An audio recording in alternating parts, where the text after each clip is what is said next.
In this video, I'm going to go through a couple of questions regarding similarity and how to apply them into real-life problems. So similarity is usually implied in all of these problems, and the trick in all of them is to first identify your two shapes, identify which one's your object and which one's your image, and then find the scale factor or use the scale factor to find the other lengths. So this is a simple example to begin with. So we have all of these values. There's a shadow that's casting from the pine tree, and we want to know the height of the pine tree. So if you notice, they've already shown you that you have a triangle here, and then you have a smaller triangle. If you redo, if I highlight the two, this is one, and this is the similar triangle. So take them apart, and that's a good practice to do with most similarity questions. Take them apart and write the lengths. So this is the pink one, and it has a height of 1 meter, or there's a 1 meter stick here, and there's a 2 meter length here. And then the bigger one is the bigger one, including the smaller one here, but I'm separating them to make it easier.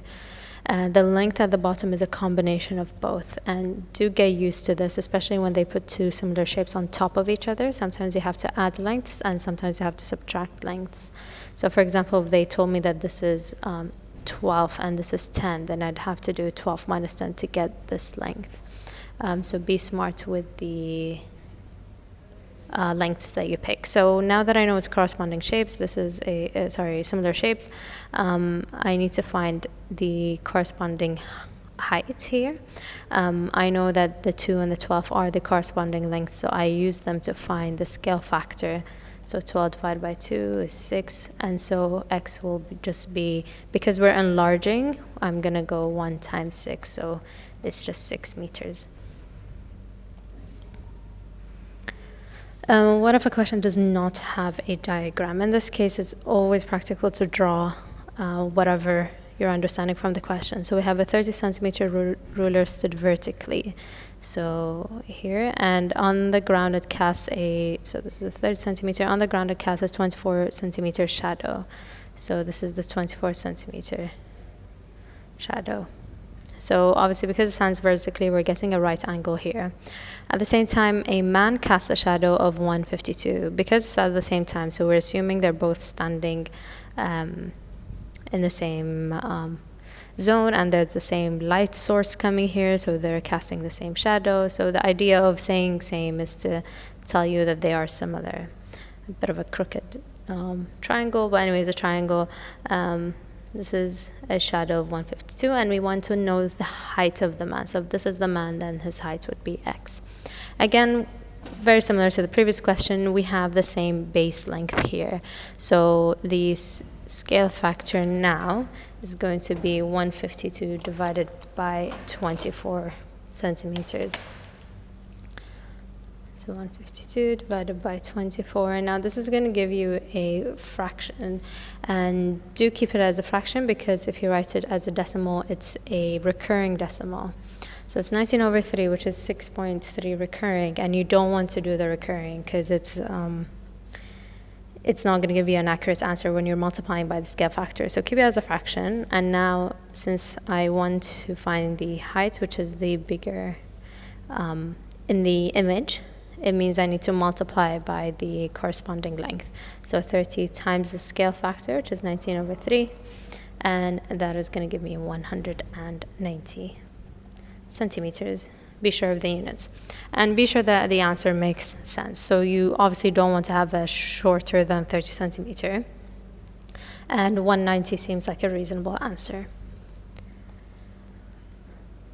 So a slightly different question here. We're also getting a different shape. So this is a 3D or a prism trapezium. If you look at the cross section here, it's a trapezium. So you have the two parallel lengths here, which is the property that all trapeziums have. So this is a swimming pool, and it starts with 1.2 meters in depth, and then it increases to 2 meters in depth, and it's 25 meters long. We know that Isaac jumps 10 meters from the shallow end. So starting from here, he's jumping 10 meters. And we want to know at that precise point how deep he reached. So I can highlight this part. So this is the section that I'm focusing on right now.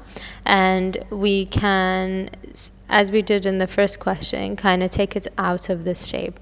So if I do this shape in ping,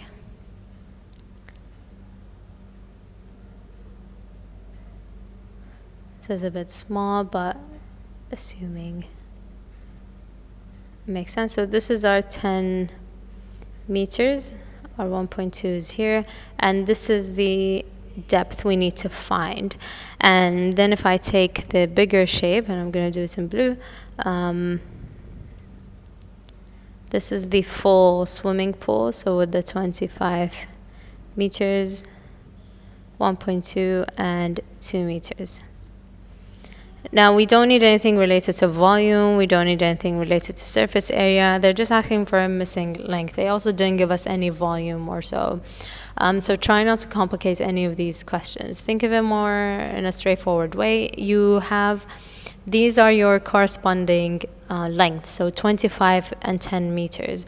The 1.2 didn't change, but because the lengths are similar, so corresponding, or the shapes are similar, and 25 and 10 are corresponding, it means that the 2 meters and the x will be corresponding as well. So again, using the matching corresponding lengths, the scale factor is going to be 25 divided by 10, which is 2.5. Now, yes, I'm writing this as a decimal because it's a terminating decimal, so I'm allowed to do it. If you don't want to write it as a decimal, you can keep it as a 5/2 as a fraction. So using this, I want the height here. So because I'm moving from my image back to my object, I need to divide. So it doesn't make sense to multiply 2 by the scale factor because I'm going to increase the height, and in the image itself it's decreasing. So we go 2 divided by 2.5 because we're going backwards. And this is going to be 0.8. It is a 4/5. But since we're talking about lengths, it's good to write it as decimal. So 0.8 meter, which makes sense because you're 0.8 meters, because you're here, you're almost midway, not really midway, but almost midway through the swimming pool. So you want something very close to a 1 meter in depth. If we had to go backwards in the rest of the question, so if I had the 190 and I want to go back to the 30, I'll be dividing by the scale factor. So always keep in mind if you're going from your object to your image or from your image to the object. And just so that everybody's on the same page, we always say that the object is the smaller shape and the image is the bigger or enlarged shape. So the image is what has been multiplied by the scale factor, and the object is what has been divided by the scale factor. Hopefully these questions were clear. There are some more challenge questions that you can try and solve, more related to volume and area as well.